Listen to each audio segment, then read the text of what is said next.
فأنا ناصح لإخواني بالصدع بالحق تبيض وجوههم. السكوت في مسألة الحزبية يضرها، فاصدع بما تؤمر وأعرض عن المشركين. سلامي على دماج ورجالها والشيخ يحيى ودار العلم يا سعد بانيها. بسم الله الرحمن الرحيم.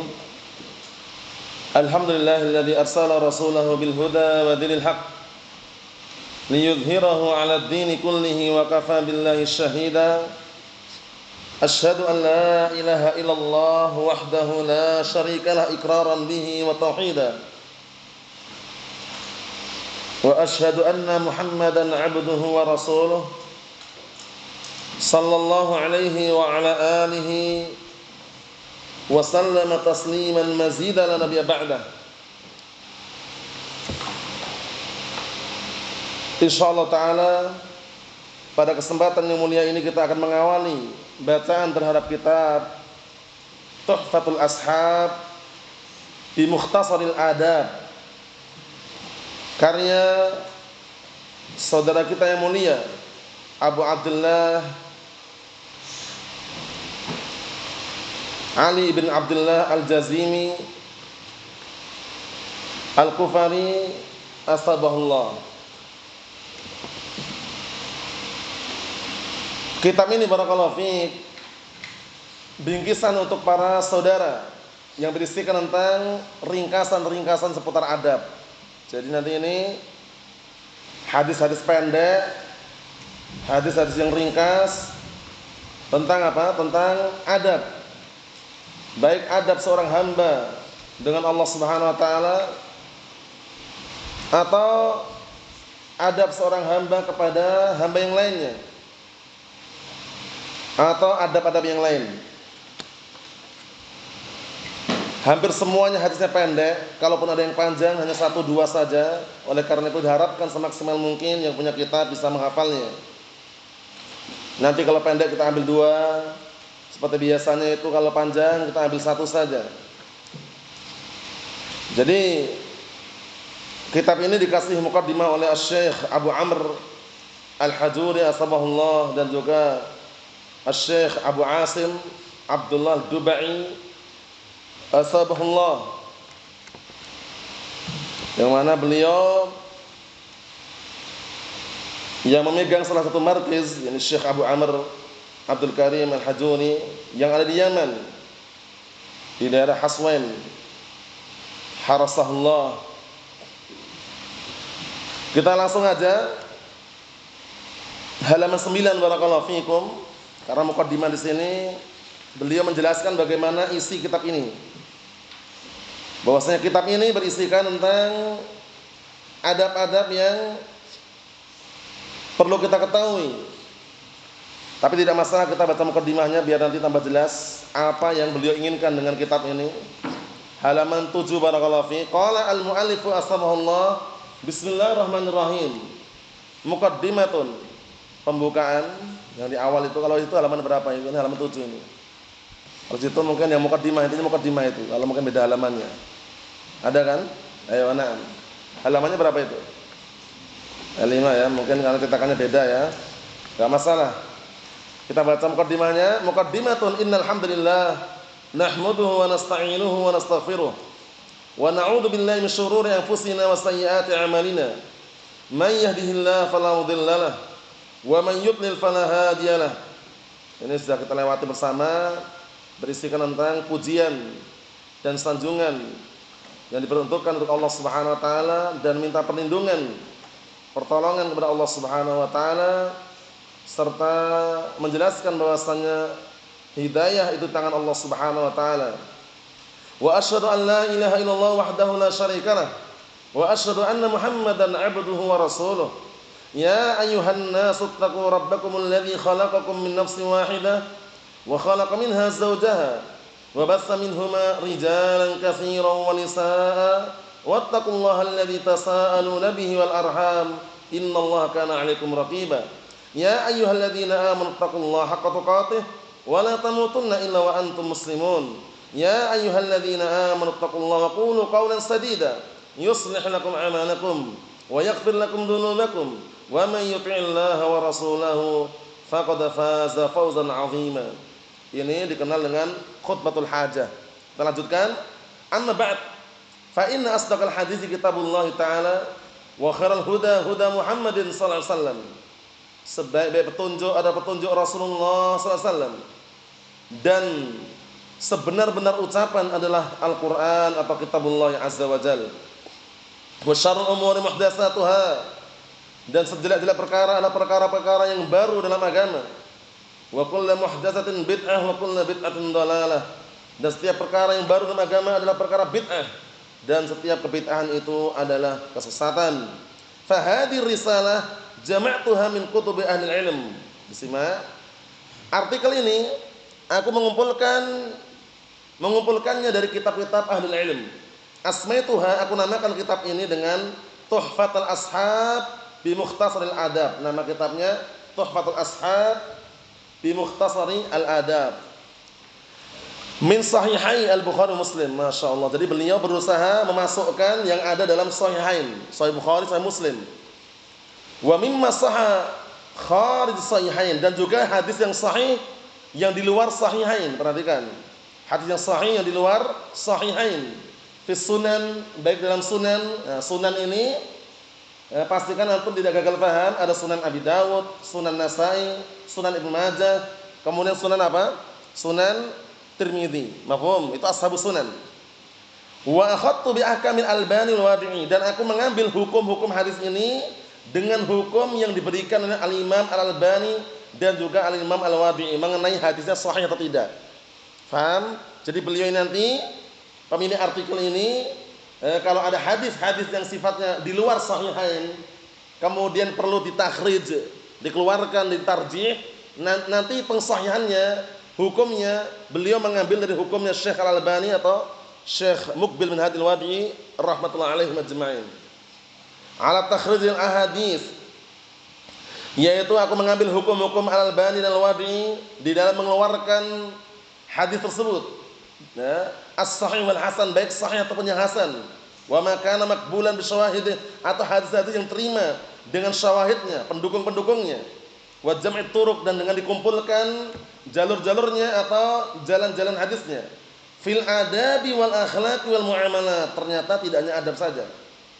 Cuman beliau menamakan di sini barakallahu fiik dengan apa? Ringkasan seputar adab-adab, tapi isinya perhatikan, fil adab berkaitan masalah adab-adab, wal akhlaq berkaitan masalah akhlak, wal muamalat, dan juga berkaitan masalah muamalah. Muamalah itu kehidupan sehari-hari, pergaulan kita bagaimana dengan manusia dalam transaksi jual beli bagaimana. Nah, itu namanya muamalah. Li talibi al-muttadi, untuk pelajar pemula. Jadi ini memang beliau kumpulkan untuk para pelajar pemula. Faham? Jadi alangkah baiknya kalau misalkan nanti kita lewatin, dihafalkan. Jumlahnya tidak banyak. Di sini sebutkan memang posisinya barakallahu fiik. Dengan bilangan yang ada di sini totalnya sekitar 217 hadis. Kalau yang sebelumnya kemarin yang karya Syekh Abdullah Riyani berapa? 300. Selesai kan? Nah, sekarang kitab yang lain lagi dengan apa? Susunan yang disusun oleh barakallahu fiik pengarang yang lain. Kita lihat sini. Kata beliau, wa in kana al-hadits tawilan akhadtu syahid minhu ma yunasibul bab. Sahih, kalau seandainya hadisnya panjang, beliau cuma mengambil intinya. Misalkan hadis itu aslinya panjang, sama beliau apa? Perhatikan itu. In kana al-hadits tawilan, kalau hadisnya panjang, akhadtu syahid, aku ambil intinya. Minhu, dari hadis tersebut, ma yunasibul bab, yang mencocoki sesuai dengan bab. Paham? Misalkan hadis Jibril panjang itu kan, hadis Jibril yang panjang, kemudian bahas seputar apa? Takdir. Nanti diambil ujungnya berkaitan sama takdir.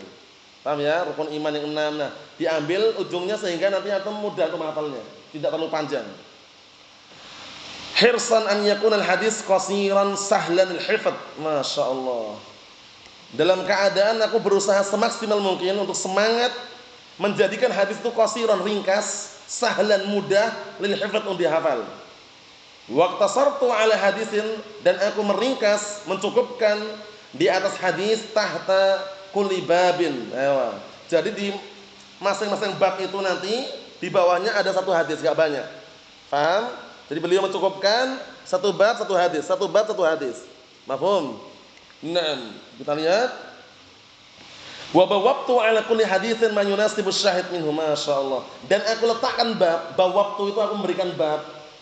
Dan aku memberikan bab atau meletakkan bab ala kulli haditsin di atas setiap hadis ma yunasibu syahid, yang mencocoki sesuai dengan syahid inti daripada hadis tersebut masalah apa.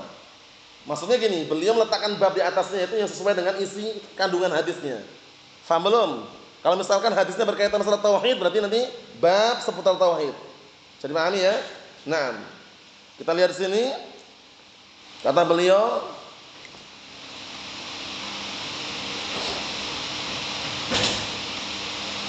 wa ja'altuhu mukhtasaratan, dan aku menjadikan ringkas. Jadi beliau memang menjadikannya ringkas. Walam astau'ib kullal adab, tapi aku pun kata beliau belum bisa mencakupkan semua adab-adab yang ada. Jadi pahami. Jadi nanti kalau berkaitan masalah adab di kitab ini belum semuanya. Hanya beliau ringkaskan karena masalah adab kan banyak sekali. Enggak mungkin beliau jadikan satu kitab yang tipis seperti ini kan. Nah, maksudnya beliau hanya meringkaskan. Jadi pahami? Nah, disimak. Dan lihat, faqad kataba al-Bukhari ala adab al-mufrad, masyaallah sahih. Sungguh Imam Bukhari telah menulis karya atau artikel, kitabnya tebal itu, al-adab al-mufrad. Paham ya? Jadi seputar adab-adab yang sendirikan. Nah, di sana juga ada yang syarah oleh Asy-Syaikh Salim bin Eid al-Hilali, ada juga yang lainnya. Wa Naam kataba al-Mawardi adab ad-dunya wad-din, masyaallah. Juga al-Imam al-Mawardi menulis artikel juga judulnya Adab ad-dunya wad-din. Ma'ruf kan kitab ini kan, kitab Adab ad-dunya wad-din. Naam, kitab Adab ad-dunya wad-din, kitab yang ma'ruf. Wa ghairuhuma min ahli ilm, dan juga selain keduanya dari kalangan ahli ilm. As'alullah an yataqabbalaha minni biqabulin hasanin. Aku minta kepada Allah Ta'ala semoga menerima artikel atau risalah ini dariku dengan penerimaan yang baik.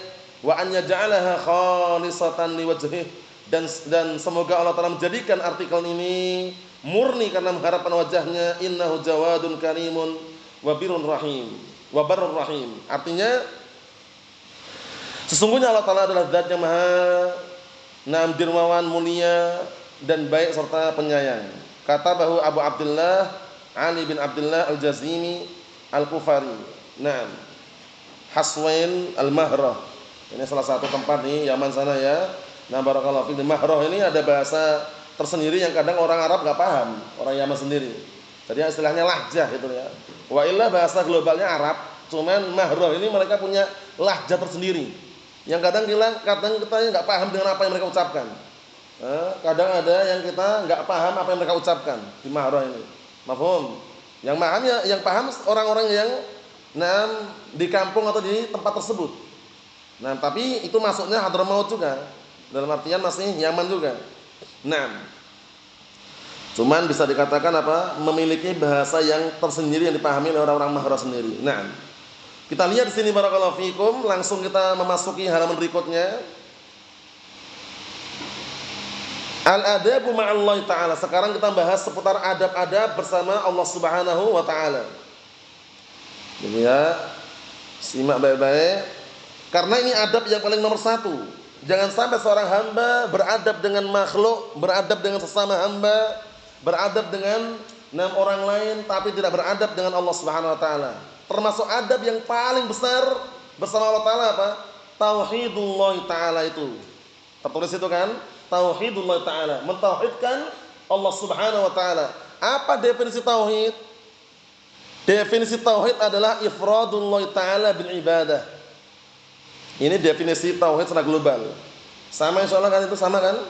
Sama enggak? Ayo, tauhidullah, tauhid artinya definisinya adalah ifradullah ta'ala bil ibadah. Mengesahkan, menunggalkan Allah Ta'ala dalam peribadatan. Dihafalkan itu. Kemudian tauhid terbagi menjadi tiga.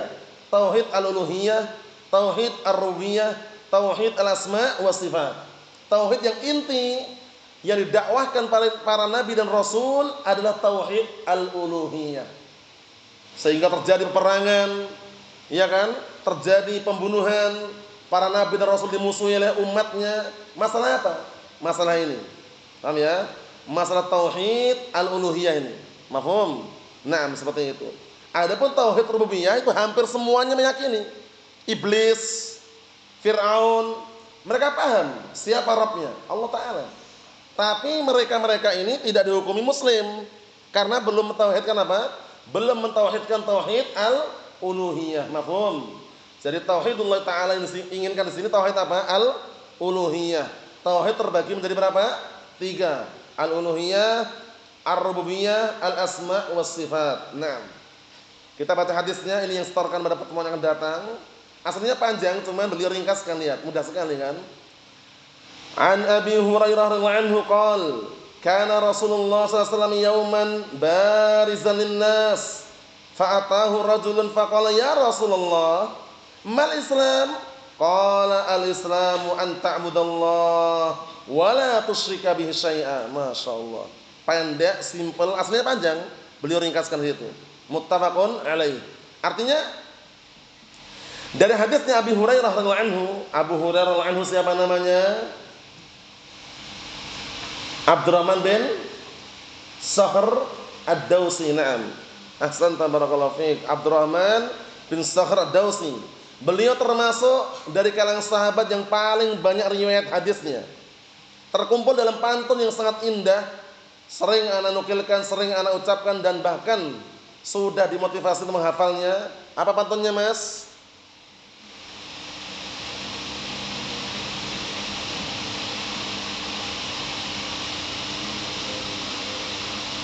Naam barakallahu fikum, pantunnya sangat indah yang belum hafal dihafalkan. Wal muksiruna fi riwayatil athar Abu Hurairah yalihi Ibnu Umar wa Anas wal Habru kal Khudri wa Jabirun wa zaujatun Nabi. Syahidnya mana? Abu Hurairah nomor 1 beliau. Faham? Bedanya Abu Hurairah dengan Abdullah ibn Amr al-As itu bedanya kalau beliau hafalan. Kalau Abdullah bin Amr al-As nulis, itu bedanya. Mafhum? Dan tidak terlepas dari doa Rasulullah SAW kepada Abu Hurairah agar diberikan hafalan yang kuat dan dikabulkan memang. Abu Hurairah anhu, sahabat yang mulia. Paham? Naam. Kemudian Abu Hurairah anhu termasuk salah satu sosok sahabat yang jadi panutan dalam hal apa? Semangatnya dalam mencari ilmu. Hingga beliau pernah jatuh kelaparan. Bayangkan itu. Dan ini alhamdulillah belum pernah menimpa kita. Mencari ilmu sampai kelaparan, jatuh pingsan, itu belum pernah. Beliau pernah jatuh kelaparan sampai beliau gulung-gulung ke tanah itu. Akhirnya ditegur, "Ya Abahir abika junun?" Wahai Abu Hurairah, apakah kamu terkena penyakit gila? Dengan semakna nukilkan ya, kata beliau, "Tidak ya Rasulullah. Tidaklah aku melakukan hal seperti ini karena menahan betapa laparnya diriku ini." Akhirnya waktu itu Rasulullah SAW mengatakan kepada Abu Hurairah untuk memanggil Ashabus Suffah, orang yang tinggal di emperan Masjid Nabawi. Kemudian Rasulullah mendatangkan segelas air susu. Lalu Rasulullah SAW perintahkan agar Abu Hurairah membagikan kepada Ashabus Suffah tadi. Tidak langsung Abu Hurairah, padahal yang sangat lapar itu siapa? Abu Hurairah, bayangkan itu. Dibagikan semuanya. Yang terakhir tinggal Abu Hurairah dengan Rasulullah sallallahu alaihi wa ala alihi wasallam. Akhirnya kata Abu Hurairah, "Anta ya Rasulullah." Maksudnya, engkau lah, minum dulu ya Rasulullah. Setelah diminum oleh Rasulullah SAW, akhirnya diminum oleh siapa? Abu Hurairah. Sampai Abu Hurairah kenyang, air susu segelas tadi masih utuh. Masya Allah. Barokahnya lihat itu. Nah, berkahnya Rasulullah sallallahu alaihi wa ala alihi wasallam. Syahidnya mana syahidnya? Nah, beliau pernah jatuh karena lapar, menahan rasa lapar. Nah, alhamdulillah kita hingga saat ini belum pernah mengalami jatuh kelaparan kemudian sampai gulung-gulung ke tanah, belum pernah. Paling-paling lapar tuh wajar, lapar. Tapi sampai kelaparan, jatuh gulung-gulung ke tanah pernah nggak kira-kira? Ubaidah, nggak pernah. Alhamdulillah gitu loh. Stok ada, ya kan? Nah, barakallahu fiik. Ingin beli makanan pun melimpah kalau ada uangnya gitu. Ya kan? Intinya itu zaman sekarang itu banyak kemudahan. Banyak kemudahan dan banyak sesuatu yang bisa dikatakan lebih enak zamannya daripada dahulu gitu loh. Makanya harus lebih semangat lagi barakallahu fiik dalam mengambil dan juga mencari warisan Rasulullah SAW, yaitu warisan apa? ilmu. Karena para nabi dan rasul itu mereka tidak mewariskan dinar wala dirham. Yang mereka wariskan adalah apa? Ilmu. Oleh karena itu Rasulullah SAW mengatakan, inna ma'syaral anbiya lam yuwarithu dinaran wala dirhama wa innama warathul ilm faman akhadahu faqad akhadha bihadzin wafir. Artinya sesungguhnya segenap para nabi mereka tidak mewariskan dinar wala dirham. Kenapa kira-kira? Dinar dirham itu kan harta. Harta bisa habis. Sedangkan ilmu itu kalau bermanfaat, dia ajarkan kepada orang yang dia ajari, kemudian si pengajar yang meninggal masih mengalir terus sampai berikutnya dan berikutnya. Bayangkan itu. Harta bisa habis. Mafhum? Tapi apa kata Rasulullah SAW? Wa innama warathul ilm. Akan tetapi mereka mewariskan ilmu, faman akhadahu faqad akhadha bihadzin wafir. Maka barang siapa yang mengambil bagian ilmu tersebut, sungguh dia telah mengambil bagian yang sangat besar. Datang dalam hadis riwayat Tabrani, kisah Abu Hurairah waktu itu beliau berdiri di pasar Madinah. Sudah pernah nukilkan ini. Beliau berdiri di mana? Di pasar Madinah. Kemudian langsung beliau bersuara yang keras. Ya ahlas suq ma'ajazakum. Wahai penduduk pasar, alangkah ruginya kalian. Akhirnya orang-orang di pasar kan protes. Kenapa rugi? Orang jual beli kok rugi? Ya kan? Nah, kemudian setelah itu mereka mengatakan, "Mana ya Bahir? Ada apa? Kenapa kita rugi?" Kata Abu Hurairah anhu, "Lihatlah, kalian tidak mengambil bagian kalian. Di sana itu ada orang bagi-bagi warisan." Wah, pikirannya kalau orang-orang pencari dunia itu warisan apa? Harta, iya kan? Langsung orang-orang di pasar ini mereka heboh mereka. Langsung mereka mengatakan, "Aina? Di mana?" Di masjid, kata Abu Hurairah anhu. Akhirnya mereka berbondong-bondong pergi ke masjid. Di masjid itu melihat orang baca Al-Quran, orang mengaji Al-Quran. Akhirnya mereka datang lagi ke pasar, ketemu Abu Hurairah anhu, ditanya, "Apa yang kalian lihat di sana? Apakah menjumpai orang bagi-bagi warisan?" Mereka terdiam. Kemudian, "Apakah kalian melihat di sana orang baca Al-Quran, mengajarkan Al-Quran?" Kata mereka, "Na'am." Itulah warisan Rasulullah sallallahu alaihi wa ala alihi wasallam. Maksudnya ilmu warisannya. Warisan ini barakallahu fiik tidak perlu baku hantam rebutan, enggak perlu. Mana dia semangat, siap, bismillah, sabar, dia akan mendapatkan warisan tersebut. Kalau warisan harta, kadang orang rebutan, ya kan? Banyak orang rebutan baku hantam, bunuh-bunuh gara-gara apa? Warisan. Tapi warisan ilmu ini, masya Allah, orang menyiapkan dirinya untuk hadir di majelis ilmu, menimba ilmu, dia akan mendapatkan warisan Rasulullah Sallallahu Alaihi Wasallam. Itu sekedar cuplikan mengenai Abu Hurairah anhu.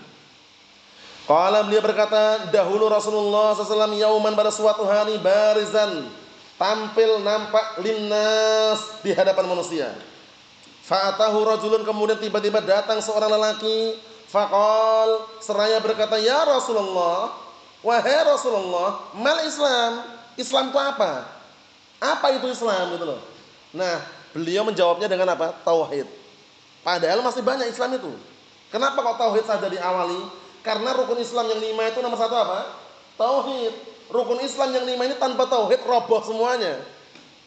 Salat, puasa, zakat, haji, 4 kan?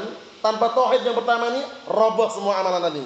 Makanya beliau langsung menjawab yang pertama apa? Setelah tanya, "Mal Islam?" Apa itu Islam? Qala, "Al-Islamu an ta'budallah wa la tusyrika bihi syai'a." Masyaallah. Islam itu adalah kamu beribadah kepada Allah dan tidak mensekutukan Allah Ta'ala dengan sesuatu apapun. Inilah tauhid. Rukun Islam yang 5, nomor 1 apa Izan? Tauhid, syahadatain. Syahadatu an la ilaha illallah wa anna Muhammad Rasulullah. Baru sholat, puasa, zakat, haji. Ya kan? Puasa, sholat, zakat, haji tanpa tauhid roboh. Karena pondasi. Mafhum? Tauhid ini adalah apa? Perkara yang sangat besar yang harus kita nomor satukan, barakallahu fiik. Oleh karena itu Rasulullah SAW ketika mengutus siapa? Mu'adz bin Jabal berdakwah ke mana? Ke negeri Yaman. Apa yang Rasulullah arahkan kepada Mu'adz bin Jabal? Apa yang beliau bimbingkan kepada Mu'adz bin Jabal? Ya Mu'adz, innaka sata'ti qauman min ahli kitab, falyakun awwal ma tad'uhum ilaihi syahadatu an la ilaha illallah wa fi riwayah ila an yuwahhidullah. Lihat itu. Wahai Mu'adz, Sesungguhnya kamu akan mendatangi ahlu kitab. Siapa ahlu kitab? Al-Yahud wan Nasara. Maka pertama kali hendaknya yang kamu dakwahkan kepada mereka adalah tauhid. Lihat. Tauhid nomor 1. Beda dengan dakwanya jamaah dablek itu. Siapa jamaah dablek? Jamaah jauh lah, JT, jamaah tablik. Paham ya? Yang mereka mengutamakan sholat dulu Pak, tauhid nanti. Paham ya? Maksudnya walaupun nggak ngomong tauhid nanti, prakteknya gitu. Semangat sekali ngajak orang sholat, tapi nggak semangat ngajak orang bertauhid. Allahul musta'an. Allahumma salim. Itu efek samping daripada berdakwah tanpa ilmu. Jadi mereka kalau ngajak orang sudah banyak pasukan itu langsung dakwah langsung. Baca kitab Fadailul A'mal. Ilmu belum punya, tauhid belum dia miliki, tapi sudah ngajak untuk orang sholat. Padahal nomor 1 apa?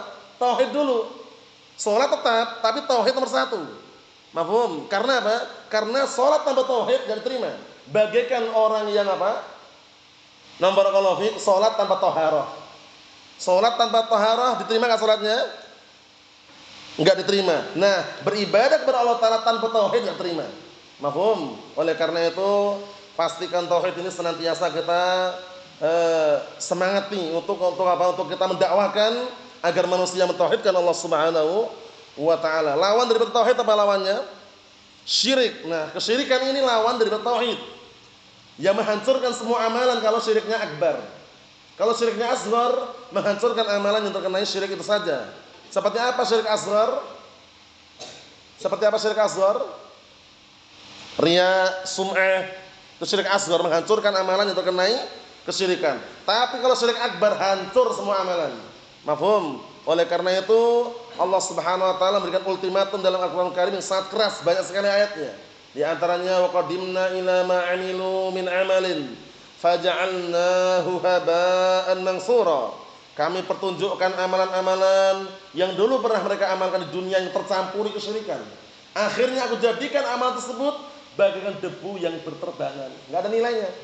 Kemudian ditegaskan lagi Allah Ta'ala, walau asyraku la habita anhum ma kanu ya'malun. Kalau seandainya mereka berbuat kesyirikan, niscaya akan hancur semua amalan mereka lakukan. Kemudian berkata Allah Ta'ala, la in asyrakta la yahbatanna 'amaluka wa la takunanna minal khasirin. Jika engkau berbuat kesyirikan, niscaya akan hancur amalanmu dan kelak engkau termasuk orang-orang yang rugi. Ancaman berikutnya, innahu man yusyrik billah faqad harramallahu 'alaihil jannah wa ma'wahun nar wa ma lidh-dhalimin min ansar. Artinya apa? Sesungguhnya barang siapa yang berbuat syirik kepada Allah, maka balasan bagi dia adalah neraka.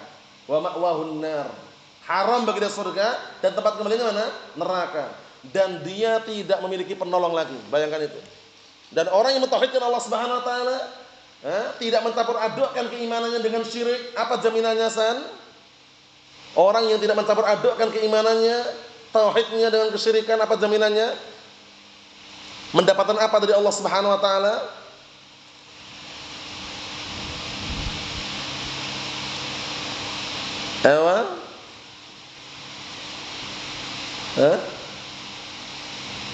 Hidayah dan keamanan, ya kan? Sebagaimana perkataan Allah Subhanahu wa taala, alladzina amanu wa lam yalbisu imanahum bidzulmin ulaika lahumul amnu wa hum muhtadun. Yaitu orang-orang yang mereka beriman yang tidak mencampur adukkan keimanan mereka dengan kedzaliman. Kedzaliman di sini adalah kesyirikan. Mafhum? Maka mereka akan mendapatkan al-amn, keamanan dari Allah Subhanahu wa taala. Paham ya?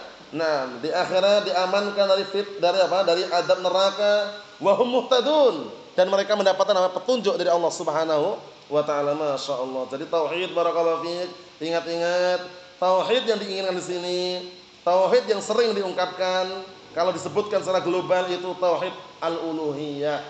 Mafhum? Karena kalau bermodalkan tauhid rububiyah saja, tauhid asma wa sifat saja, belum bisa masukkan pelakunya dalam keislaman. Mafhum? Makanya ada kaidah yang sangat bagus. Kaidahnya apa kaidahnya? Siapa yang dah hafal? Sudah lewati berkali-kali. Keterkaitan antara tauhid uluhiyah dengan tauhid ar-rububiyah. Ingat Hizam?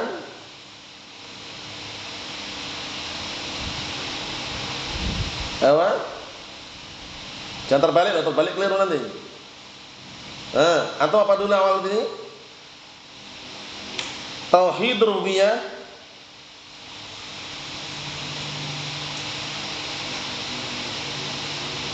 mustalzimun tauhid al-uluhiyah. Naam. Wa tauhid al-uluhiyah mutadamminun fihi tauhid ar-rububiyah. Ahsan, itu kaidahnya, dihafalkan. Tauhid al-uluhiyah mutadamminun fihi tauhid ar-rububiyah. Wa tauhidu ar-rububiyah mustalzimun tauhid al-uluhiyah. Artinya apa? Tauhid uluhiyah itu pasti mengandung di dalam rububiyah. Tapi kalau orang hanya mentauhidkan rububiyah, masih dituntut untuk apa? Mentauhidkan al-uluhiyah. Mafhum? Orang-orang kufar Quraisy waktu itu, mereka paham enggak mana la ilaha illallah? Paham. Tapi apakah mereka dikatakan muslimun? Apakah mereka beragama Islam? Tidak, karena mereka belum mentauhidkan al-uluhiyah. Mafhum? Makanya ketika mereka disuruh mengucapkan la ilaha illallah, mencak-mencak mereka, teriak-teriak sampai mengatakan tabban laka ya Muhammad. Bayangkan itu. Siapa itu? Abu Lahab. Tabban laka ya Muhammad. Alihada jama'atana, celaka kamu wahai Muhammad. Apakah untuk hal ini engkau mengumpulkan kami? Enggak terima mereka. Dikumpulkan untuk mengucapkan kalimat la ilaha illallah, mereka enggak terima. Kenapa kira-kira? Karena paham dan tahu makna la ilaha illallah. Karena di dalam la ilaha illallah terdiri berapa rukun? 2 rukun, an-nafyu wal isbat. Nah, itu yang mereka takut. Nafyu jami' ma yu'bad lillah. Meniadakan semua yang sembah selain Allah, sedangkan mereka nyembah apa? Berhala. Enggak mau mereka, pengennya kadang nyembah patung ini, patung itu, berhala ini, berhala itu. Paham? Sehingga mereka ketika disuruh diperintahkan untuk mengucapkan la ilaha illallah, mereka enggak mau. Bayangkan itu. Perhatikan ini ya. Nah, kemudian langsung dibayar kontan. Maksudnya apa? Dibalas langsung oleh Allah Ta'ala. Dalam surat Al-Lahab itu, Abu Lahab. Balasan buat Abu Lahab plus istrinya. Tabbat yada abi lahabin wa tab, ma aghna anhu maluhu wa ma kasab, sayasla naran dzatal lahab wa imra'atuhu hammalatal hatab. Istrinya pembawa kayu bakarnya. Membawa kayu bakarnya, bayangkan itu. Nah, kemudian barakallahu fiik, tauhid al-uluhiyah ini sebagai tolak ukur atau barometer. Oleh karena itu pastikan jangan sampai salah dalam menempatkan, karena rububiyah al-asma sifat tidak cukup. Di sini ketika Rasulullah ditanya mal Islam, apa itu Islam? Beliau enggak jawab panjang lebar, cukup disebutkan tauhidnya. Al-Islamu an ta'budallaha wa la tusyrika bihi syai'an. Islam itu engkau beribadah kepada Allah Ta'ala dan tidak mensekutukan Allah Ta'ala dengan sesuatu apapun. Definisi ibadah, siapa yang masih ingat? Ibadah itu banyak sekali. Ada sholat, puasa, zakat, haji, sedekah, infak. Nah, ibadah itu apa definisinya? Kita lewati berkali-kali barakallahu fiik. Definisi ibadah itu apa definisinya ibadah? Ini masih kitab ini ya, disimak dulu Mas. Nanti kalau ada faedah nyatatnya di sini nyatatnya. Biar nanti antum tahu faedah-faedahnya. Ibadah itu apa definisinya? Disebutkan oleh Imam Syekhul Islam Ibnu Taimiyah rahimahullah, definisi ibadah dulu tidak pernah nukilkan dulu. Ingat Hasan? Apa itu?